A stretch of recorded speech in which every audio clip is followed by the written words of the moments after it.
تو یہ ایسا معجزہ اللہ نے میرے نبی کو دیا جو قیامت تک قائم رہے گا. سبحان اللہ. خلیفہ مامون الرشید اس کے دور ان کا ایک بڑا شوق تھا، وہ علمی مذاکرے کروایا کرتے تھے. علمی مذاکرے، خلیفہ مامون الرشید علمی مذاکرے ہوا کرتے تھے. تو ان کی مجلس کے اندر بڑے بڑے اہل علم لوگ آتے، یہودیوں کے عالم بھی چلے آتے. تو ایک انسان کو دیکھا، وہ بہت بڑا شکل و صورت سے خوبصورت نظر آ رہا اور اس کی گفتگو بھی بڑی خوبصورت ہے. پوچھا اس سے کون ہو؟ کہنے لگا میں یہودی ہوں. تو کہنے لگے کلمہ پڑھ لے، مسلمان ہو جا، تیرا بڑا اکرام کریں گے. وہ کہنے لگا نہیں ہوتا، چلا گیا. اب اگلے دن واپس آیا، اگلے سال اگلی محفل کے اندر تو وہ مسلمان ہو چکا تھا. تو خلیفہ نے پوچھا میں نے تجھے دعوت دی، تو مسلمان نہیں ہوا، اب کون سا ایسا عمل تیری زندگی کے اندر تو نے دیکھ لیا کہ تو مسلمان ہو گیا؟ وہ کہنے لگا ایک ایسا عمل ہے جس سے میں اتنا متاثر ہوا کہ ایمان لائے بغیر میں رہ نہیں سکا. وہ کون سا عمل، وہ کون سا کام ہے؟ کہ میں ایک خطاطی ہوں، خط لکھنے والا. میں نے تورات لکھی اور یہودیوں کے پاس گیا، میں نے انہیں فروخت کی. بڑے تحفے طائف مجھے ملے. اللہ کے تورات کے اندر میں نے اپنے ہاتھوں سے کافی ساری تبدیلیاں کر دی، لیکن پھر بھی بڑے اکرام ہوئے. میں سمجھ گیا کہ اس کے اندر تو تحریف ہوئی پڑی ہے. پھر میں نے انجیل لکھی اور میں عیسائیوں کے پاس گیا، میں نے انہیں پیش کی اور وہ سارے بڑے تحفے تحائف، بڑا اکرام، بڑا مال دیا انہوں نے مجھے. پھر میں سمجھ لگا میں نے تو اس میں کافی ساری تبدیلی کی ہے. پھر میں نے قرآن لکھا، اور میں جس کے پاس جاتا وہ کہنے لگا ایسے تو اسے نہیں خریدوں گا، پہلے میں اسے دیکھوں گا، اگر ٹھیک ہوا تو وصول کروں گا. تو میں سمجھ گیا کہ قرآن اپنی اصلی شکل کے اندر موجود ہے، جس میں تحریف نہیں ہو سکتی. اِنَّا نَحْنُ نَزَّلْنَا الذِّكْرَ، کسی کے اندر یہ طاقت نہیں اس میں تحریف کر سکے، تبدیلی کر سکے. قیامت تک اللہ کی قسم میرے رب نے اس کلام کی حفاظت کا ذمہ لیا ہے اور کرے گا. کسی کے اندر طاقت نہیں وہ اس قرآن کو بدل کر نہ کرے. یہ قرآن بہت بڑا میرے نبی کا معجزہ ہے، قیامت تک باقی رہے گا، کبھی ختم نہیں ہوگا انشاءاللہ، کبھی ختم نہیں ہوگا. ایک عجیب بات ہے، رمضان کے اندر ہی اللہ نے قرآن کو اتارا ہے. شہر رمضان الذی انزل فیہ القرآن، رمضان وہ مہینہ جس میں اللہ نے قرآن کو اتارا. تو رمضان اور قرآن ان دونوں کا مقصد کیا ہے؟ مقصد قرآن کا مقصد ہے الف لام میم ذالک الکتاب لا ریب فیہ ھدی للمتقین، متقین لوگوں کے لیے قرآن ہدایت ہے. ہدایت، اس سے ہدایت پانے والے متقی لوگ ہیں. تو بنیادی مقصد تقویٰ ہے قرآن کا بنیادی مقصد. تو روزے کی طرف آتے ہیں، یا ایھا الذین آمنوا کتب علیکم الصیام کما کتب علی الذین من قبلکم لعلکم تتقون. اللہ نے روزے تم پر فرض اس لیے کیے ہیں تاکہ تم پاک صاف ہو کر پرہیزگار بن جاؤ. تو دونوں کے اندر نسبتیں ملتی ہیں. بھائی قرآن بھی ہمیں تقوی کا درس دیتا ہے، ہمیں متقی بناتا ہے، پرہیزگار بناتا ہے، ہمیں پاک کرتا ہے، ہمیں صاف کرتا ہے. اس کی آیات جب دل میں اترتی ہیں، اللہ کی قسم کافروں کے دلوں پر اتنا اثر ہوتا تھا کہ وہ رہ نہیں سکتے. عجیب اثر تھا اس کے اندر. طفیل بن عمرو دوسی رضی اللہ تعالیٰ اسلام کیسے لائے؟ مکہ کے اندر آئے تو کافروں نے روک دیا کہ یہ نوجوان جو اپنے آپ کو اللہ کا رسول کہتا ہے، اس کے پاس نہ جانا، اس کے پاس نہ جانا. یہ تمہیں یہ تو بھائی سے بھائی کو جدا کر دیتا ہے، اولاد کو ماں باپ سے جدا کر دیتا ہے. اس کا کلام جو بھی سنتا ہے وہ اس کے پاس چلا جاتا ہے، رشتہ داروں سے دور ہو جاتا ہے. تو طفیل بن عمرو دوسی رضی اللہ عنہ کہنے لگے ان کی باتوں کا اتنا میرے اوپر اثر ہوا، میں اپنے کانوں میں روئی ٹھونس لیتا تھا کہ اس انسان وہ اگر چاہے بھی تو اس کی آواز میرے کانوں میں نہ سن پڑے. اب پہنچے اور مکہ کا ایسا خوبصورت منظر اور میرے نبی کا قرآن پڑھنا اور ایک لفظ قرآن کا وہ بھی میرے نبی پڑھ رہے ہوں. طفیل بن عمرو دوسی کے کانوں میں پڑا اور روئی نکال دی اور کہنے لگے اللہ کی قسم یہ کلام کسی چھوٹے کا نہیں ہو سکتا. قرآن نے دل پر ایسا اثر کیا وہی کھڑے ہو کر ایمان لے آئے. تو میرے بھائیو قرآن بھی ہمیں پاک کرتا ہے، صاف کرتا ہے. اور رمضان کا بنیادی شیخ عبد القادر جیلانی رحمۃ اللہ بڑی خوبصورت بات فرماتے ہیں. یہ رمضان کے روحانی اسرار بیان کرتے ہوئے کیا فرماتے ہیں کہ رمضان 5 لفظوں سے بنا ہے. را، میم، واز، الف اور نون 5 لفظ ہیں. را سے مراد اللہ کی رضا ہے. وہ روحانی اس کے اسرار بیان کرتے ہیں. را سے مراد اللہ کی رضا ہے، اور میم سے مراد اللہ کی محبت ہے، اور ضاد سے مراد اللہ کی ضمانت ہے، الف سے مراد اللہ کی الفت ہے، اور نون سے مراد اللہ کا نور ہے. یہ مہینہ اللہ کی رضا، اس کی محبت، اس کی ضمانت، اس کی الفت اور اس کے نور کو حاصل کرنے کا مہینہ ہے. اور رمضان کیا مطلب ہے؟ رمضان مادے سے مطلب ہے شدت حرارت، جلانا. اس کا مطلب لغوی معنی شدت حرارت، جلانا. اب کون جلاتا ہے؟ کس کو جلاتا ہے؟ تو میرا اللہ انسان کے اندر بھوک اور پیاس کی لگی آگ، جب انسان کو بھوک لگتی تو اندر عجیب قسم کی آگ تپش محسوس ہوتی ہے. بھوک بھی لگی ہو، پھر پیاس بھی لگی ہو، جب بجتے ہیں نا 4، کیا حال ہوتا ہے روزے داروں کا؟ عجیب و غریب قسم کے اندر کیفیت ہو جاتی ہے. ایسے لگتا ہے بس اندر جیسے آگ لگ رہی ہو. تو یہ آگ، یہ اندر جل رہی بھٹی، یہ کوئی معمولی آگ نہیں. اللہ کی قسم، اس بھٹی کے اندر میرا اللہ کیا کرتا ہے؟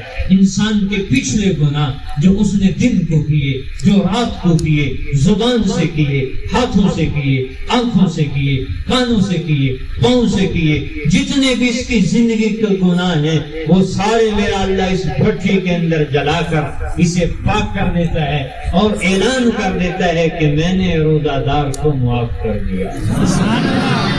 کتنی بڑی اللہ کی بخشش اور رحمت کا مہینہ ہے. شب قدر جیسی رات دی، یہ تو اللہ کا ہمارے اوپر احسان ہے. محبوب ایسا دیا جو سارے نبیوں کا سردار ہے، اور کتاب ایسی عطا کی جو ساری کتابوں کی سردار ہے، اور ہمیں امت ایسا بنایا جو ساری امتوں کی سردار. سبحان اللہ. ان الجنۃ حرمت علی الانبیاء کلھا حتی ادخلھا وحرمت علی الامم حتی تدخلھا. یہ حدیث بڑی عجیب اور بڑی پیاری حدیث ہے کہ جنت سارے انبیاء کے اوپر حرام ہے جب تک اللہ کا محبوب جنت میں نہ چلا جائے، اور ساری امتوں کے اوپر حرام ہے جب تک یہ امت جنت میں نہ چلی جائے. کیسی اللہ کی رحمت نوازش ہمارے اوپر ہے. میرے بھائیو، رمضان اللہ نے عطا کیا تو چاہیے کہ ہم اس کے اندر پاک ہو جائیں. تتقون کیا مطلب؟ پرہیزگار بن جائیں. یہ ہمیں صبر کا سلیقہ دیتا ہے. رمضان ہمیں صبر سکھاتا ہے. صبح سے شام کھانا پینا نہیں. کیا مطلب ہے؟ صبر سیکھ لو، اچھے اخلاق والے بن جاؤ. زبان کو غلط استعمال نہیں کرنا. یہ زبان کا روزہ ہے کہ زبان کو غلط استعمال نہ کیا جائے. عقبہ بن عامر رضی اللہ تعالیٰ عنہ نے پوچھا، صحابہ نے کیا ہمارے لیے سہولتیں نکال لی؟ عقبہ بن عامر رضی اللہ تعالیٰ عنہ آئے، یا رسول اللہ صلی اللہ علیہ وسلم، اے عقبہ تجھے 3 کام بتاتا ہوں، کر لے گا تو جنت میں چلا جائے گا. یہ باتیں ہیں نوٹ کرنے کی، یہ باتیں ہیں غور کرنے کی، یہ باتیں ہوتی ہیں سننے کی. ہم دنیا کا چھوٹے سے چھوٹا، بڑے سے بڑا دھندا جب اس میں ٹانگ اڑا دیں تو پھر سیکھے بغیر بھی کوئی انسان نکلتا ہے. بھائی سیکھ کر نکلیں گے. یہ مال ہے تو کما کر نکلیں گے. یہ کھیتی ہے تو کر کے نکلیں گے. یہ نہیں ذمہ دار، نہ وہ دھوپ کو دیکھتے ہیں نہ سردی کو دیکھتے ہیں. وہ کیسے ان کولوں کے بیل کی طرح وہ کام کرتے لگے چلے جاتے ہیں، پرواہ نہیں کرتے. تو میرے بھائیو، اصل زندگی وہ ہے جو آخرت کی زندگی ہے. وہ انسان کی زندگی بن گئی تو اللہ کی قسم ہمیشہ کی کامیابی ہے.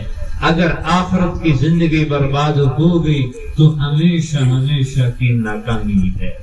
دنیا کے اندر ذلیل انسان کو ذلیل نہ سمجھو، کبھی عزت بھی پا جائے گا. بادشاہ کو ہمیشہ کا بادشاہ نہیں ہوتا، وہ کبھی تختے سے نیچے بھی اتر آتا ہے، اور عزت والا کبھی ہمیشہ عزت والا نہیں ہوتا، کبھی ذلیل بھی ہو جاتا ہے، اور طاقت والا کبھی طاقتور نہیں ہوتا، کبھی کمزور بھی ہو جاتا ہے، کبھی حقیر بھی ہو جاتا ہے، کبھی فقیر بھی ہو جاتا ہے، کبھی ذلیل بھی ہو جاتا ہے۔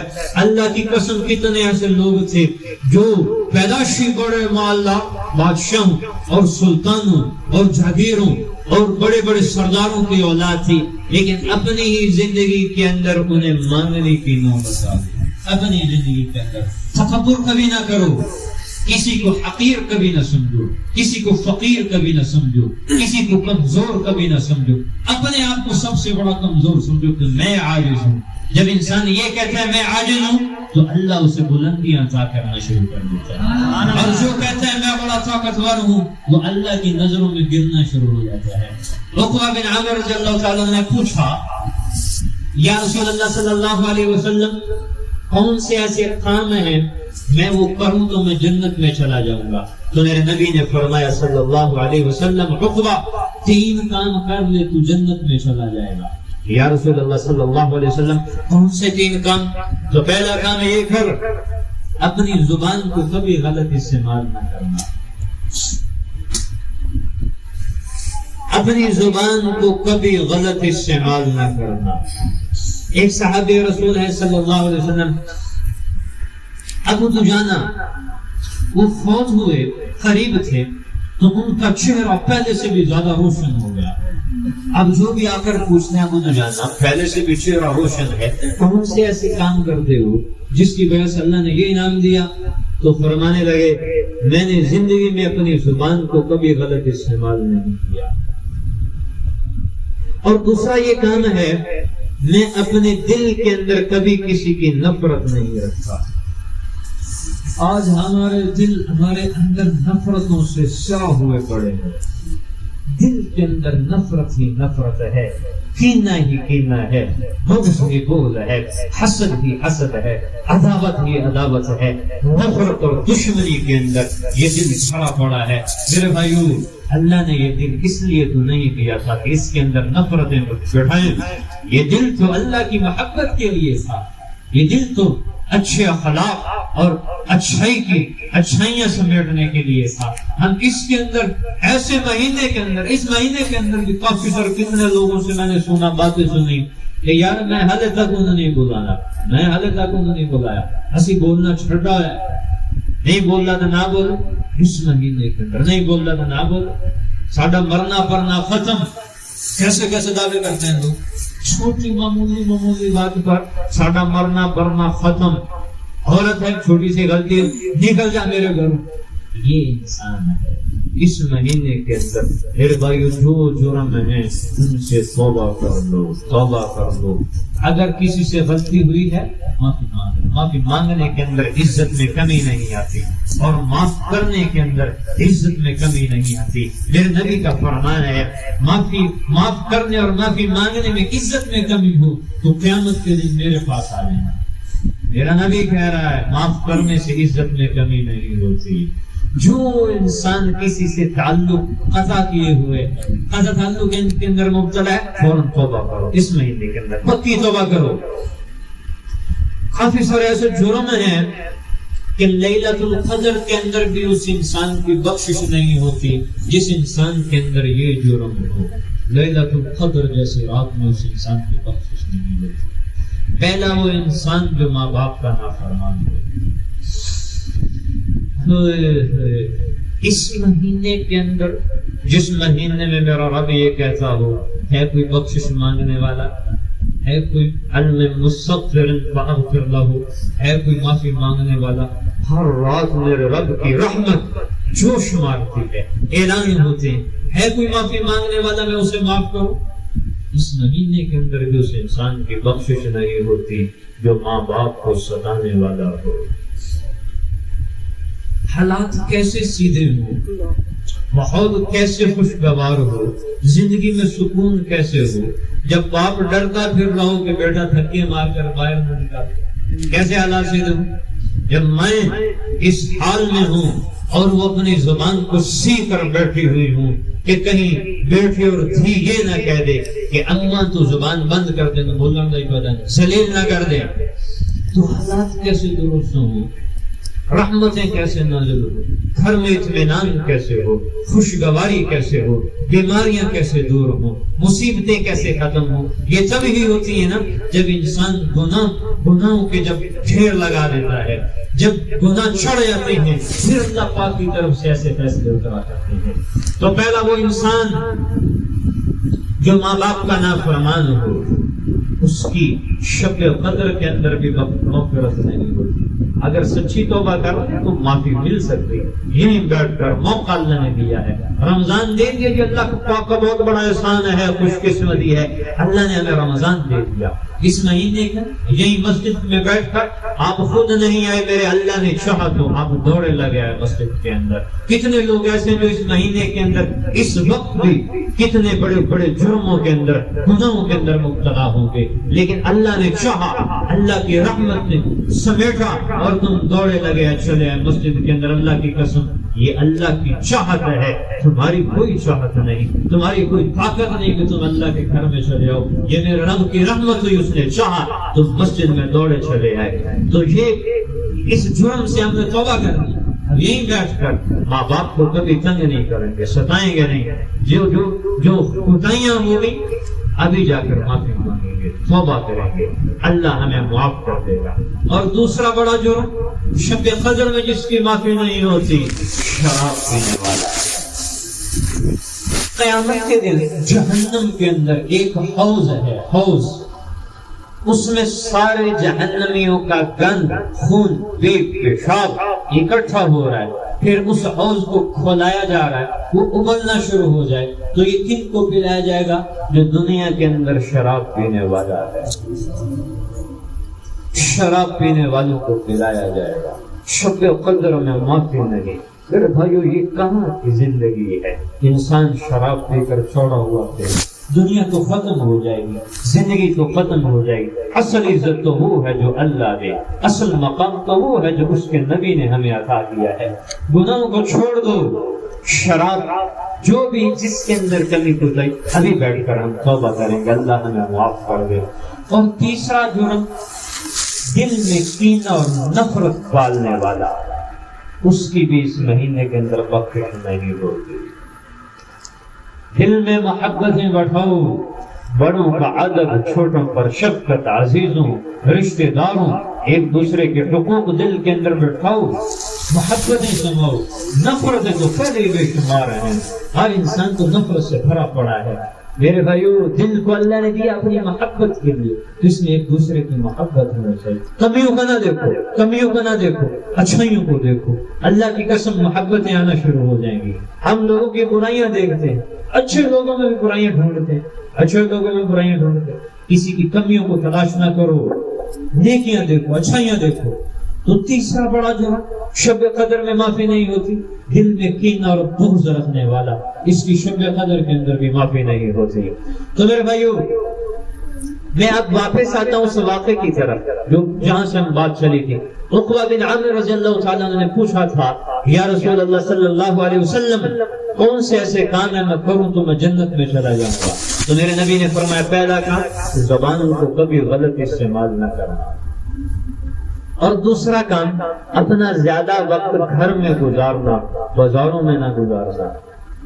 بازاروں کے اندر انسان جب نکلتا ہے، جب برے ماحول کے اندر جاتا ہے تو شراب بھی برے سمیٹتا ہے، پھر انسان کی نگاہ بھی نہیں بچتی، اس کی زبان بھی نہیں بچتی، اس کا اندر بھی پاک نہیں رہتا۔ بازاروں کی پھر ساری کوتاہیاں اور کمیاں اس کے اندر آ جاتی ہیں۔ اس سے بچانے کے لیے میرے نبی نے فرمایا کہ گھر میں زیادہ وقت گزارو، باہر نہ نکلو۔ اور تیسرا کام یہ کر لے، جرم ہو جائے فوراً شرمندہ ہو کر اللہ سے معافی مانگ لے۔ ہم کوئی گناہ کر لیں تو صبح چھوڑے ہو کر بتاتے ہیں، میں نے فلاں کے ساتھ یہ کر دیا، میں صبح دن نہیں کر دیا، میں نہیں کر دیا، چھوڑے جاتے ہیں، نہیں چھوڑے ہو جاتے ہیں۔ جرم ہو جائے تو چھوڑے ہو جاتے ہیں، تکبر میں آ جاتے ہیں۔ فرعون نے تکبر کیا، کیا کہنے لگا؟ انا ربکم الاعلی، بس یہیں سے اللہ کی پکڑ آ گئی۔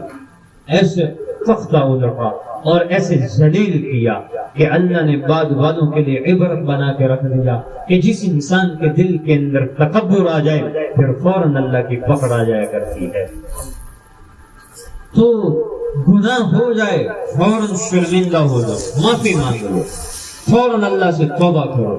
اور میرا اللہ کیا کہہ رہا ہے؟ لو بلغت ذنوبک عنان السماء، اے میرے بندے اگر تیرے اتنے گناہ ہو جائیں، اتنے جرم ہو جائیں، وہ زمین سے اٹھے آسمان کی چھت کو لگ جائیں، ثم استغفرتنی، پھر تم میرے دربار کے اندر آ کر مجھے پکار کر کہہ دے اللہ معاف کر دے، میں تیرے زمین سے آسمان تک کے سارے گناہوں کو معاف کر کے بخش کے رکھ دوں گا اور مجھے تو پوچھنے والا دوں.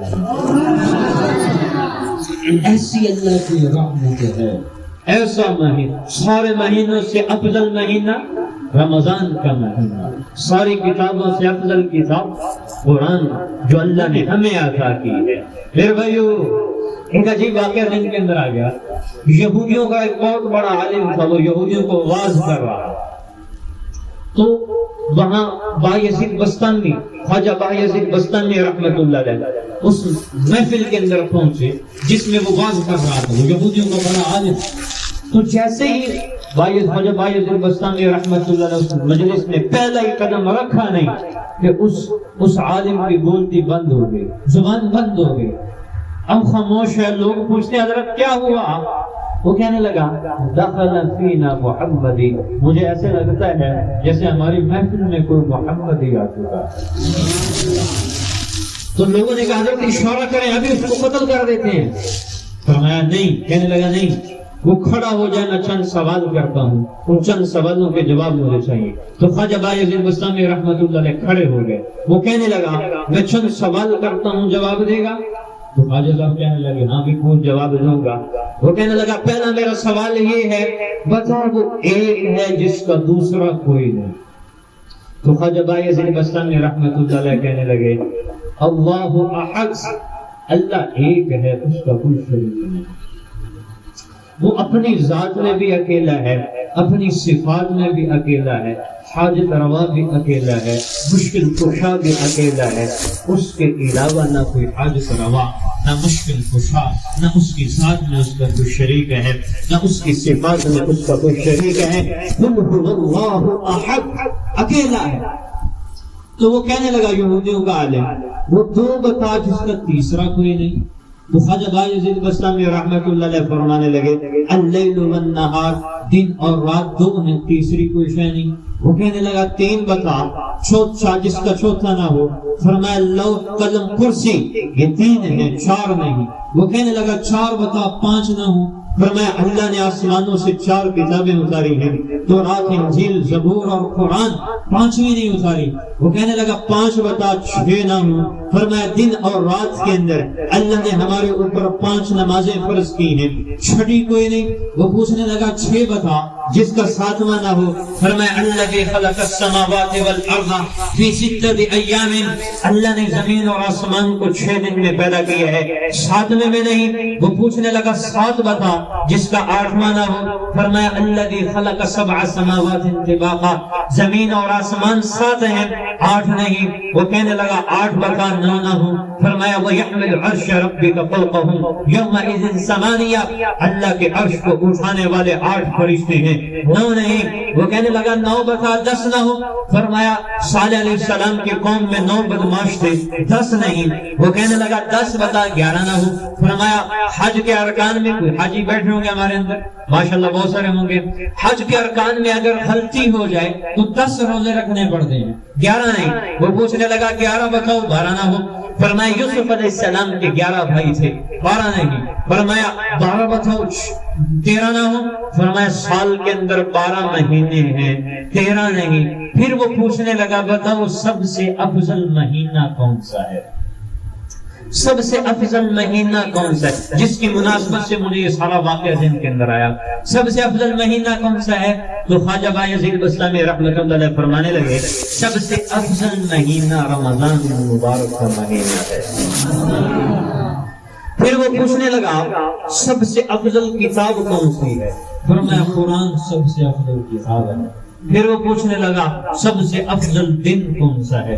فرمایا جمعے کا دن سارے دنوں سے افضل ہے۔ پھر وہ پوچھنے لگا سب سے افضل رات کون سی ہے؟ فرمایا شب قدر کی رات ساری راتوں سے افضل ہے۔ پھر وہ پوچھنے لگا وہ کون سی قبر ہے جو اپنے مردے کو لے کر چلی، اپنے مردے کو لے کر چلی؟ تو فرمایا یونس علیہ السلام کی مچھلی وہ قبر کی طرح تھی، اور اللہ نے یونس علیہ السلام کو مچھلی کے پیٹ میں پہنچایا، ایک ہی میز ہے، وہ کھا بھی رہی ہے پی بھی رہی ہے، اور یونس علیہ السلام آرام سے بیٹھے ہوئے، نہ اللہ نے بھوکا رہنے دیا، نہ پیاس لگنے دی، نہ تکلیف، نہ پریشانی، نہ مصیبت، کچھ بھی نہیں، بیٹھے ہوئے سارے دریا کا نظارہ کر رہے ہیں۔ اب کیا ہوا؟ اب سارے سوالوں کے جواب دیے تو خواجہ بایزید بستامی رحمۃ اللہ علیہ فرمانے لگے میں تجھ سے صرف ایک سوال پوچھتا ہوں، اس کا جواب دے گا؟ تو قوم کہنے لگی حضرت اس نے تو سوالوں کی اچھاڑ کر دی اور آپ نے سارے سوالوں کے جواب دیے، اس کو دینا پڑے گا جواب، ایک سوال کا جواب نہیں دے گا، دینا پڑے گا۔ تو وہ پوچھنے لگا کون سا سوال ہے؟ خواجہ بایزید بستامی رحمۃ اللہ علیہ نے پوچھا صرف اس سوال کا جواب دے دے کہ جنت کی چابی کیا ہے؟ جنت کی چابی کیا ہے؟ تو خاموش ہو گیا۔ لوگ پوچھتے ہیں حضرت جواب دو، کہنے لگا نہیں دیتا، اگر دوں گا تو تم یقین نہیں کرو گے۔ کہنے لگے یقین کریں گے، تو کہنے لگا جنت کی چابی محمد رسول اللہ صلی اللہ علیہ وسلم هو الذي ارسل رسوله بالهدى ودين الحق ليظهره على الدين كله۔ اللہ نے آپ کو رسالت دی، اللہ نے آپ کو ہدایت دی، ہدایت دے کر ہمارے پاس بھیجا ہے۔ ہدایت، کامیابی اور عزت اور مقام اور بلندی میرے بھائیو وہ صرف آپ کے نقش قدم کے اندر ہے۔ آپ کی مان کر چلیں گے تو ہی ہدایت اور کامیابی ہمیں ملے گی۔ آپ کو ٹھکرانے والے ناکام ہو گئے دنیا کے اندر، آپ کے دین کو ٹھکرانے والے، آپ کی سیرت اور صورت کو چھوڑنے والے ناکام ہو گئے۔ کامیاب وہی ہوئے جنہوں نے آپ کی سیرت اور صورت کو اپنایا، آپ کے دین کو اپنایا۔ تو آپ لے کر آئے ہیں ہدایت ملے گی تو کام بنے گا، ہدایت پر چلیں گے تو کام بنے گا۔ اور ہدایت کیسے آئے گی؟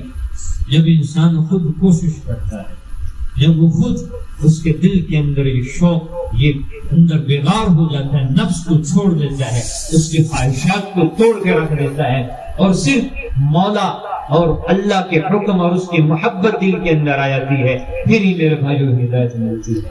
اللہ نے یہ مہینہ ہمیں عطا کیا، یہ مہینہ کوئی معمولی مہینہ نہیں ہے۔ قیامت کے دن دو چیزیں ایسی ہیں جو قیامت کے دن انسان کے حق میں سفارش کریں گی، اللہ ان کی سفارش کو قبول کرے گا اور انسان کا کام بن جائے گا۔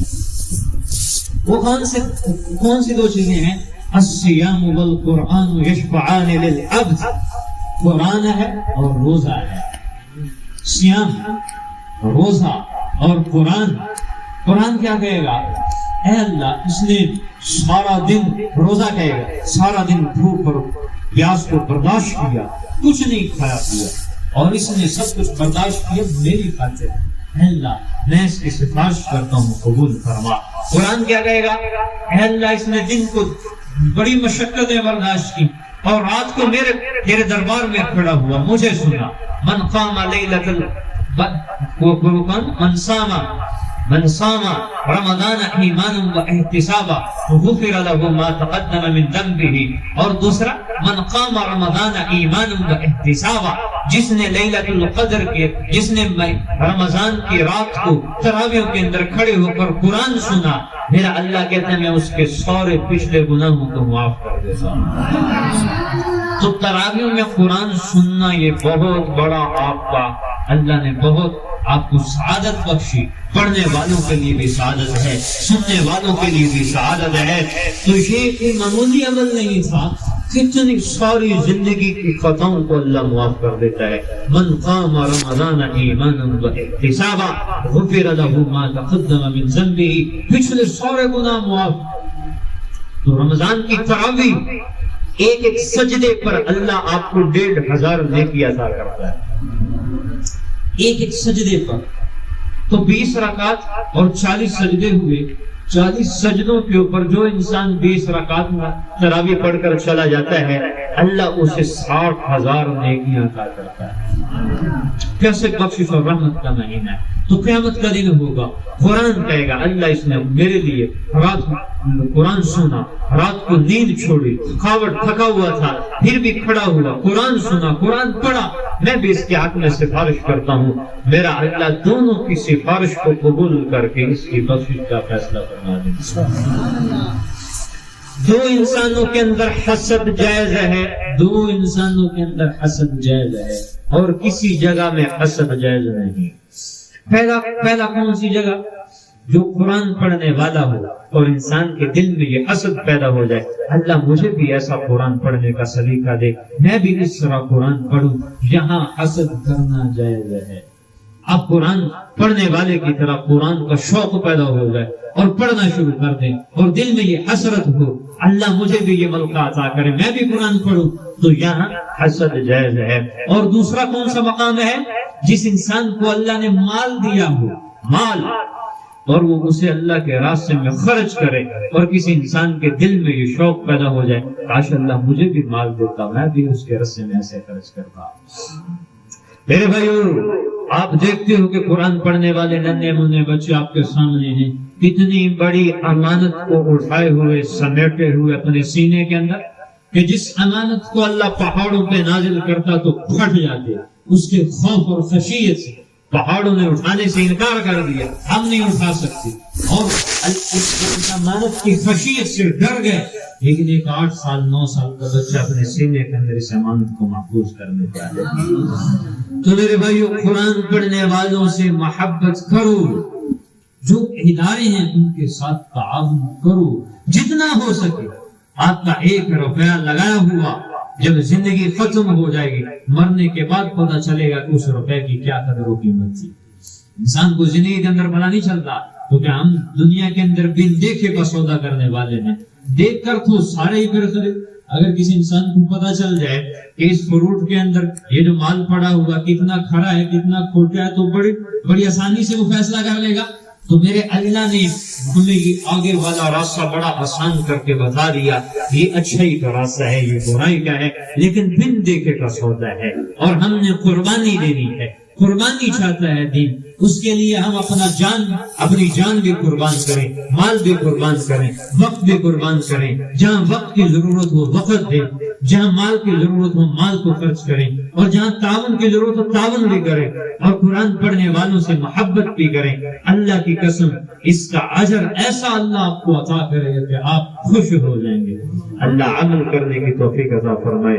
وما علینا الا البلاغ المبین۔